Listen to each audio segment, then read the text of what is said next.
Pensem, pensem, meus amigos. O que de fato, verdadeiramente é a vida? E o que dizer da morte? Você sabe de fato o que é a vida e o que é a morte? Veja bem, a morte você está experienciando ela neste exato momento. Porém, a vida, você não faz a menor ideia do que é. Como assim você irá afirmar, Darley? Como nós estamos experienciando a morte? Simplesmente porque você está morto neste exato momento. Você ficou meio confuso? Quer que eu prove? Sim, é claro que eu vou provar. Na realidade, não sou eu. É o próprio apóstolo Paulo que irá provar que você está morto. Livro de Colossenses, capítulo 3, versículo 3, disse o apóstolo Paulo: Pois vocês morreram, e a vida de vocês está escondida com Cristo em Deus. Se o apóstolo Paulo fez essa afirmação que vocês morreram, é porque vocês estão verdadeiramente mortos. Isto que você chama de vida é a própria morte. Pois a verdadeira vida de vocês está escondida com Cristo em Deus. Então, o que é esta vida aqui embaixo?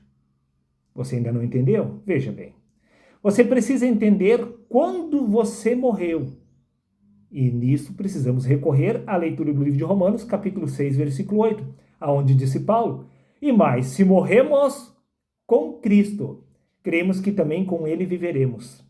Bom, para saber exatamente quando nós morremos, basta rastrear quando Cristo morreu, pois se nós morremos com Cristo, nisto podemos entender perfeitamente que nós morremos desde o princípio da criação do mundo. Pois no livro de Apocalipse, capítulo 13, versículo 8, está escrito: Pois o Cordeiro foi morto desde o princípio da fundação do mundo. Se Cristo morreu desde o princípio da fundação do mundo, é porque você morreu junto com ele, pois nós morremos com Cristo. A pergunta que se levanta é: como exatamente isso é possível? Se nós nascemos unicamente neste século, como nós poderíamos ter morrido com Cristo lá no princípio da fundação do mundo? Resposta simples, meu amigo. A resposta se encontra no livro de 1 Coríntios, capítulo 15, versículos 22, onde disse Paulo: Porque assim como todos morrem em Adão, todos morreram lá no princípio com Adão. E no livro de Romanos, capítulo 5, versículo 12, está escrito: Pois a morte passou a todos os homens. E no livro de Romanos, capítulo 5, versículo 14, está escrito: Na verdade, Adão era uma figura, uma representação daquele que haveria de vir. A história descrita por Moisés no livro de Gênesis é referente a Cristo. Pois se todos morrem em Adão, e está escrito que nós morremos em Cristo, é porque a história de Adão é a história de Cristo. E no livro de Efésios, capítulo 1, versículo 4, está escrito: Porque Deus nos escolheu nele, antes da fundação do mundo. Antes da fundação do mundo, Deus já havia te escolhido nele, pois você já estava com Deus lá no princípio da criação. Prova disso que no Evangelho de João, capítulo 14, versículos 20, disse Cristo: Naquele dia entendereis que eu estou no meu Pai, e vós em mim, e eu em vós. Se Cristo está com você aqui na terra, é porque você também está com Cristo nos céus. Prova disso que no livro de 1 Coríntios, capítulo 15, versículos 44 a 47, disse Paulo: Se há corpo natural aqui na terra, também há corpo espiritual no céu. O primeiro homem da terra é terreno, o segundo homem é o Senhor dos céus. Se Cristo está com você aqui na terra, é porque você também está com ele nos céus. Isso testifica que nos céus você sempre esteve desde o princípio da eternidade junto com o Pai.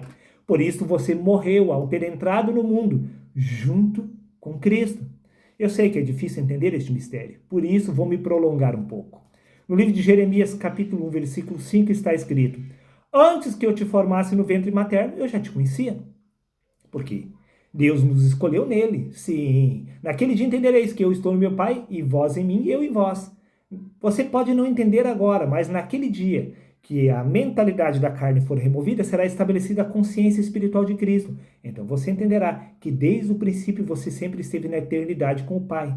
Até porque no livro de 2 Coríntios, capítulo 5, versículo 14, acrescentou Paulo: Se um morreu por todos, logo todos morreram. Todos morreram. Você está morto. Eu prefiro ficar com Paulo. O que você chama de vida é morte. E você entenderá este mistério, meu amigo. Até porque no livro de Hebreus, vamos para o livro de 1 Pedro, capítulo 3, versículo 18. Está escrito, pois também Cristo morreu uma única vez. Preste atenção neste mistério, mas principalmente na revelação do mistério. Cristo morreu uma única vez, lá no princípio da criação do mundo. O que os evangelistas descreveram já havia ocorrido no mundo espiritual. O que se cumpriu aqui no plano físico é apenas uma sombra daquilo que havia ocorrido na eternidade, meu amigo. Até porque no livro de Hebreus, capítulo 9, versículos 27, também está escrito, e como aos homens está ordenados morrer uma única vez. Bom, se está ordenado aos homens morrer uma única vez e nós já morremos com Cristo, então nós não podemos morrer de novo. Se nós não podemos morrer de novo é porque você não está vivo. Se você não está vivo, então o que é isso que nós chamamos de vida? Isto é a morte. E você entenderá este mistério. Até porque no livro de Efésios, capítulo 2, versículos 5 e 6, acrescentou Paulo, deu-nos vida, estando nós ainda mortos, e nos ressuscitou. Disse Paulo que ele recebeu vida, porque todos nós já nascemos mortos em Adão. Paulo recebeu vida, então ressuscitou, pois o evangelho foi pregado aos mortos. Sim, nós somos os mortos. Paulo recebeu o evangelho, então ressuscitou, pois o evangelho havia sido pregado a ele enquanto ele estava morto. Recapitulando o livro de 1 Pedro, capítulo 3, versículo 18. Pois também Cristo morreu uma única vez, e aos homens está ordenados morrer uma única vez, e você já morreu ao ter entrado no mundo. Para ser mais específico, você morreu desde o princípio da criação do mundo. E agora trarei luz a este mistério, através do livro de Romanos, no capítulo 12, versículos 4 e 5, onde disse Paulo, embora sejamos muitos, somos um só corpo em Cristo e membros uns dos outros. Logo, se um morreu lá no princípio, todos morreram junto lá no princípio, pois todos nós somos um em Cristo. Até porque no livro de Efésios, capítulo 4, versículo 4, disse Paulo, há um só corpo e um só espírito na eternidade. E todos nós fizemos parte deste único corpo. Até porque no livro de 1 Coríntios, capítulo 12, versículos 27, Paulo vai além, afirmando, ora, vós sois o corpo de Cristo, e seus membros em particular. Todos nós pertencemos ao mesmo corpo. Se Cristo morreu, os membros morreram junto com ele, desde o princípio. Sim, meu amigo, recapitulando, embora sejamos muitos, somos um só corpo em Cristo e membros uns dos outros. Se um dedo morre, o outro também. Se o corpo morreu, todos os membros morreram junto. Pouco importa se você nasceu neste século. Prova disso que no livro de Hebreus, capítulo 11, versículo 40, Paulo, ele traz luz a este mistério afirmando, porque Deus tinha previsto algo melhor para nós, para que eles sem nós não fossem aperfeiçoados. Como que exatamente os profetas podem ser aperfeiçoados através de nós? Porque todos nós pertencemos ao mesmo corpo, membros uns dos outros. Se um membro do corpo é aperfeiçoado, todo o corpo é aperfeiçoado junto. Tudo que aconteceu no passado, aconteceu exatamente com você, pois você faz parte do mesmo corpo atemporal. Prova disso, que no Evangelho de Marcos, capítulo 10, versículos 45, está escrito, o Filho do Homem não veio para ser servido, mas para servir. E no livro de Gálatas, capítulo 6, versículo 2, está escrito, levem as cargas uns dos outros, assim cumprireis a lei de Cristo. E no livro de 1 Coríntios, capítulo 11, versículo 1, acrescentou Paulo, sedes meus imitadores, como também eu sou de Cristo. Você nasceu para servir o corpo. Você serve o corpo de Cristo servindo aos membros. Nós devemos servir uns aos outros. Desta forma, você estará cumprindo a lei de Cristo, estará aperfeiçoando o corpo de Cristo. Carreguem as cargas uns dos outros, amem uns aos outros, e vocês estarão amando a Cristo, pois todos nós pertencemos ao mesmo corpo. Os membros são um só em Cristo. Prova disso, meu amigo, é que no livro de 2 Timóteo, capítulo 2, versículos 20, está escrito, ora, numa grande casa não há somente vasos de ouro e de prata, mas também de pau e de barro, uns para a honra e outros para a desonra. E no livro de Hebreus, capítulo 3, versículo 6, disse Paulo, mas Cristo como filho sobre a sua própria casa, a qual casa somos nós. Nós somos o corpo de Cristo. E membros uns dos outros, e todos os membros formam um só corpo, pois há um só corpo na eternidade. Preste atenção neste mistério. vários indivíduos aqui na terra, mas um único Deus nos céus. E todos nós somos um com Deus nos céus. Pois disse Cristo, não peço que os tire do mundo, mas assim como eu e tu somos um, sejam eles um em nós. Um só corpo espiritual. Um único corpo eterno, uma única vida eterna. Prova disso que no livro de 1 Coríntios, capítulo 12, versículos 14 a 26, acrescentou Paulo, porque também o corpo não é um só membro, mas muitos membros. Mas Deus colocou os membros no corpo como quis. E se todos fossem o mesmo membro, onde estaria o corpo? Agora há, pois, muitos membros, mas um só corpo. E o olho não pode dizer à mão, não tenho necessidade de ti. Antes, os membros do corpo que parecem ser os mais fracos são necessários. E os que reputavam serem os menos honrosos no corpo, a esses honramos muito mais.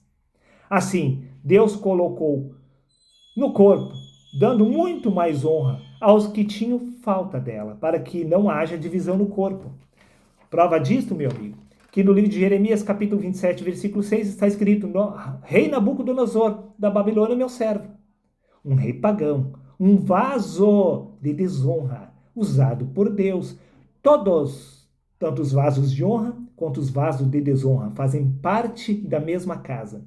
Todos nós fizemos parte do mesmo corpo. E Deus honra ainda mais os vasos de desonra, para que não haja desigualdade entre os membros no corpo. Por isso que no livro de Romanos, capítulo 9, versículos 17 a 21, acrescentou Paulo, porque diz a Escritura a Faraó, para isso mesmo te levantei, para em ti mostrar o meu poder, para que o meu nome seja anunciado em toda a terra. Veja bem, Faraó foi um instrumento na mão de Deus, um vaso de desonra, mas que trouxe revelação à glória do Senhor. Todos os membros do corpo são necessários. Dir-me-ás então, por que se queixa ele ainda? Porquanto quem resistiu à sua vontade? Deus colocou os membros no corpo como quis. Você não pode dizer, por que eu nasci sendo mão? O outro, por que eu sou o pé? Por que eu sou o garrão ou o cotovelo? Deus coloca todos no corpo como quer. Mas, ó homem, quem és tu? Que a Deus replicas, porventura, a coisa formada dirá o que formou, por que me fizestes assim? Ou não tem o oleiro poder sobre o barro para da mesma massa fazer um vaso para honra e outro para desonra? Mas todos fazem parte do mesmo corpo, de Cristo. No livro de Romanos, capítulo 8, versículos 20, diz, porque a criação ficou sujeita à vaidade, não por sua própria vontade. A criação, ela ficou sujeita ao pecado, não por sua própria vontade, mas por causa daquele que a sujeitou. Alguns nasceram com um instinto, sim, de causar mal ao próximo. Mas tudo isto é proveniente de Deus, pois é Deus que age através de todos nós, conforme consta no Evangelho de João, capítulo 15, versículo 5. Sem mim, nada podeis fazer. Repito, Evangelho de João, capítulo 15, versículo 5. Sem mim, nada podeis fazer. É Deus que age através de todos os membros. Os membros do corpo não agem por conta própria. Conforme consta no livro de Gênesis, capítulo 6, versículo 3, o meu espírito não agirá para sempre no homem. Nós somos o corpo de Cristo. Quem controla o corpo é o Espírito de Deus que está agindo através do corpo, quer para o bem, quer para o mal. Está escrito no livro de Isaías, eu, o Senhor, faço a paz e crio o mal. Eu, o Senhor, faço todas essas coisas através de vocês. Nós somos membros do corpo de Cristo. Tudo é necessário, meu amigo. Não há nada fora do projeto de Deus.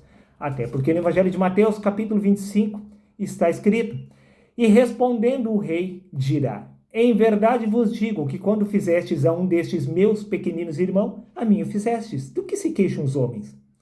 Quando alguém está praticando mal contra o próximo, está praticando exatamente contra Cristo. E é Cristo que está agindo através de todos os membros. Grande é este mistério da fé. Até porque no livro de 2 Coríntios, capítulo 5, versículo 16 a 21, está escrito, assim que nós, daqui por diante, a ninguém mais consideramos segundo a carne. Porque o apóstolo Paulo compreendeu que todos são o próprio Cristo, o próprio Deus em manifestação, pois foi o verbo que se fez carne. Toda a carne é Deus em manifestação, é o Espírito de Deus que está vivendo, se movendo, existindo através do corpo. E se antes conhecemos Cristo segundo a carne, já agora não o conhecemos deste modo. Talvez você conheça o seu próximo como Paulo, como Maria, como João, como Carlos e como André e assim por diante. Mas estes são o nome do corpo. Mas quem está agindo através do corpo é o Espírito de Deus, que é o próprio Cristo. E assim, se alguém está em Cristo, é nova criatura, as coisas antigas já passaram, eis que tudo se fez novo. Para aquele que já despertou do Espírito, ele não conhece mais os seres humanos segundo a carne, senão segundo o Espírito. E o Espírito que está agindo através do corpo é o Espírito de Deus. Até porque, no livro de Salmos, capítulo 104, versículos 29 e 30, está escrito que Deus envia o seu Espírito. Então o corpo é criado. O corpo é a manifestação visível do Espírito de Deus, pois foi o Espírito de Deus quem encarnou. Foi ele quem se fez carne. O Verbo é quem encarnou. Todos nós somos expressão do Deus vivo. Até porque, entenda, a morte não é inexistência. Como eu afirmei, disse Paulo, vós estáis mortos. Como pode Paulo ter feito essa afirmação se nós estamos respirando? Você está assistindo meu vídeo? Como pode? Porque estamos falando de morte espiritual. O corpo é apenas a vestimenta do espírito. Como você não se lembra da sua verdadeira identidade espiritual, podemos entender que ao entrar no mundo você morreu. Entenda, morte não é inexistência, repito. A morte precisa de um corpo para existir, assim como a vida. A morte precisa de um corpo. Esse seu corpo é o corpo da morte. Prova disso que no livro de 1 Coríntios capítulo 15, versículos 44 a 44, 44 a 47, disse Paulo, se há corpo natural, há também corpo espiritual. O primeiro homem na terra é terreno, o segundo homem é o Senhor dos céus. E no livro de Romanos capítulo 7, versículos 24, para encerrar, disse Paulo, quem me livrará do corpo desta morte? Este é o corpo da morte. O corpo da vida está na eternidade, pois se há corpo natural aqui na terra, há também corpo espiritual nos céus. Você está experienciando a morte através deste corpo, pois a sua verdadeira identidade é espiritual. O esquecimento de si mesmo é uma representação da morte. Entenda, a dualidade é a própria morte. Um exemplo perfeito, para encerrar. Dentro do sonho, você se recorda da sua verdadeira identidade? É óbvio que não. Agora eu te pergunto, dentro do sonho, você está vivo ou morto? Pense, você está vivo ou morto dentro do sonho? Por acaso, existe vida dentro do sonho? É óbvio que não. Se você morrer dentro do sonho, você não morre na realidade. Porque tudo não passa de uma ilusão. Mas dentro do sonho, como aqui, você está respirando. Você está interagindo com outras pessoas. Você sente frio, fome? Sim, você tem necessidades a ser supridas dentro do sonho, como aqui. Porém, dentro do sonho, você está tendo uma experiência através do corpo da morte. Ou seja, através do corpo da ilusão. Pois a sua consciência dentro do sonho não possui vida. O mesmo se repete aqui. A mentalidade da carne é a própria morte. A consciência do corpo é morte. O despertar da consciência espiritual de Cristo é a vida. Neste caso, assim como dentro do sonho você não possui vida em si mesmo, também aqui você não possui vida em si mesmo, pois este corpo não possui vida em si mesmo, pois este é o corpo da morte.